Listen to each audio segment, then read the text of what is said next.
देखिए, खगड़िया के युवा जो दिल्ली में रहकर डिलीवरी बॉय के काम करता था, कहीं ना कहीं दिल्ली कांस्टेबल द्वारा उसे मार दिया जाता है बिहारी बोलकर। ऐसे में तमाम मसले पर बातचीत करने के लिए हमारे साथ जदयू एमएलसी नीरज सर हैं। क्या सोचते हैं, क्या कहेंगे सर? जन्मदिन की पार्टी से वह लौट रहे थे और उसी समय दिल्ली पुलिस का एक हवलदार जो सनकी था, मैं तो सनकी कहता हूँ, तो जिस ढंग का कृत्य किया, उसके बाद किसी के ट्वीट की प्रतीक्षा नहीं किया दिल्ली पुलिस ने। पुलिसकर्मी था वह, दिल्ली पुलिस का, लेकिन उसको गिरफ्तार कर लिया गया और पीड़ित परिवार ने इस संबंध में मुकदमा जो भी आवेदन देने की प्रक्रिया है, उन्होंने आवेदन देने की प्रक्रिया पूरी की, तब तत्पश्चात उसकी गिरफ्तारी भी हो गई। अब ये उसमें बिहारी शब्द का इस्तेमाल किया है कि नहीं किया है, ये मुझे जानकारी नहीं है। एफआईआर मैंने पढ़ा नहीं है। अद्यतन जानकारी यही है कि पीड़ित परिवार ने आवेदन दिया और तुरंत कार्रवाई हो गई। बिहारी बोलकर उसे मारा गया है सर। तख्ता सबूत के रूप में चिराग पासवान जी भी है उनके। नहीं, हम एफआईआर को न सबूत मानेंगे। एफआईआर की कॉपी जब पढ़ेंगे तब ना। अब वो दिल्ली में रहते हैं, उनको जानकारी होगी, लेकिन हम लोग को जो जानकारी मीडिया के स्रोत से मिला या यूट्यूब के माध्यम से मिला है, यही मिला है। लेकिन केंद्रीय मंत्री जीतन राम मांझी जी बोल रहे हैं कि मार दिया तो मार दिया, क्या हो गया? ये भी बोले हैं ना कि कार्रवाई होनी चाहिए। तो ये तो नहीं कहा कि फ्री छोड़ दीजिए जरा उनको, वो फ्रीडम फाइटर हैं, तिहाड़ जेल नहीं जाएंगे, शहादरा जेल नहीं जाएंगे, इनको बाहर रहने दीजिए। अरे ये तो बात को बतंगड़ बनाना केवल हुआ। असल मूल सवाल है कि किसी का हस्तक्षेप नहीं होना चाहिए कानून में, और वह नहीं हुआ। कार्रवाई हुई, पुलिसकर्मी था, जेल गया, लेकिन वह पीड़ित परिवार के लिए तो कष्ट भरा समय है ना। पूरा वह उस परिवार के साथ पूरा बिहार खड़ा है, और हम उम्मीद दिल्ली पुलिस से यह करते हैं कि स्पीडी ट्रायल चलाइए। इस सनकी सब जो है ना, इस सब का कारगर कानूनी इलाज होना चाहिए। आखिर सर, बिहारी को ये सब मसला से कब छुटकारा मिला, कब ये कुआं से बिहारी? बिहार का नहीं मसला है।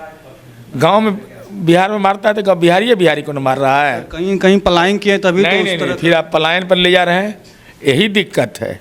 पलायन और प्रवास दोनों में अंतर जरा समझ लीजिए आप लोग। चूँकि पलायन बोल देते हैं कोई चीज़ पर, कितना पलायन हुआ है बिहार से? जरा जाति सर्वे का डेटा है 5.35। कौन राज्य का नहीं है? कौन राज्य का आदमी बाहर में नहीं रहता है? यहाँ महाराष्ट्र का आदमी नहीं रहता है। अगर वो गुजरात कॉलोनी यहाँ बना हुआ है पटना में, तो लोग बसा हुआ है।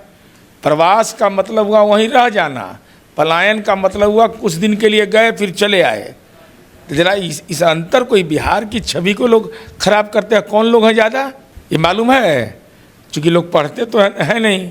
जाति सर्वे में सबसे ज़्यादा बाहर रहने वाले लोगों में से अपर कास्ट के लोग हैं, 5 पॉइंट समथिंग। 2.38% ही दलित हैं। इसका मतलब दलित को काम मिल रहा है, दलित गांव के अंदर महफूज है। 3.30% है बैकवर्ड और मोस्ट बैकवर्ड कम्युनिटी। तो पढ़ने के लिए नहीं जाएगा, नौकरी करने के लिए नहीं जाएगा, उसको अधिकार नहीं है। ये क्या है पलायन? आप दिल्ली में घर मकान बना लीजिए, वो पलायन नहीं है। मुंबई में घर बना लीजिए, वो पलायन नहीं है। बंगाल में जाकर के पैसा ले आइए वहाँ से दारू कंपनी, वो पलायन नहीं है। आज जो कोई रोजगार का अवसर करने के IAS करेगा नहीं जाएगा, UPSC करेगा तब। बंदोबस्त पदाधिकारी में यूपी में नहीं जाएगा। बिहार में टीचर की बहाली हो गई तो आएगा। हम उत्तर प्रदेश नहीं जाएंगे, हम झारखंड नहीं जाएंगे। बिहारी कोई बोझ नहीं होता है, बोझ उठाने वाले लोग होते हैं। चलिए सर, इस मामला से एक हट कर है, अभी बिहार में बुलडोजर एक्शन जोर तोड़ से देखने को मिल रहा है। आप बोले थे सर कि नीतीश जी के रास्ता पर चलेंगे समाज चौधरी जी, तो नीतीश जी के कार्यकाल में तो इस तरह का बुलडोजर एक्शन देखने को नहीं। ये बुलडोजर वाला बीमारी नीतीश जी को भी कभी पसंद किया कोई?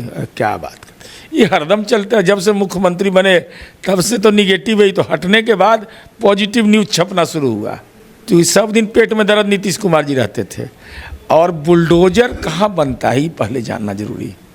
चूँकि हम बुलडोजर को भौतिक रूप से नहीं देख पाए, गूगल में भी हम बहुत सर्च किए कि बुलडोजर कहाँ है भाई, इसका CNF एजेंट कौन है। बिहार में कोई लिया होगा तब ना बुलडोजर। यूपी से तो बुलडोजर चल नहीं रहा है। अब JCB को ही बुलडोजर अगर कहते हैं तब तो हाल वही है कि वेद का ज्ञान नहीं है लेकिन हम उसके ज्ञाता हैं, ज्योतिषाचार्य बन गए। भाई माननीय न्यायपालिका के हस्तक्षेप से बहुत सारा कोर्ट का डायरेक्शन होता है कि आप इसको हटाइए, तो हटाना है। वहाँ अपीयरेंस तो न हमारा होगा न मीडिया का होगा। और आप ज़मीन आपके पास अगर नहीं है, कागजात वैध नहीं है, और सरकार अगर अधिग्रहण करती है तो उसकी नियमावली बनी हुई है, उसके आधार पर मुआवजा मिलता है। अब आप कल कहिए कि बुलडोजर चल रहा है, तो दोनों चीज़ कैसे होगा? सड़क भी बना दीजिए, और सड़क पर जाम हो तो वो भी चलाइए न्यूज़ में, देखिए नीतीश कुमार का सड़क है, जाम है, और जाम जब हटाया जाए तो भी दर्द है। तो आखिर विकल्प क्या है? कोर्ट का आदेश नहीं माने लोग, और जल डैश जीवन डैश हरियाली प्रोसीडिंग सबका है, नंगा हो जाएंगे लोग। बजाबता उसमें कहा कि सर्वदलीय सहमति बनी कि अतिक्रमण हटना चाहिए जल स्रोत के क्षेत्र में। और आज का इंक्रोचमेंट एक्ट है, ये हम ही बनाए हैं कि कांग्रेस आरजेडी के समय का है, कांग्रेस के समय का ये इंक्रोचमेंट एक्ट है।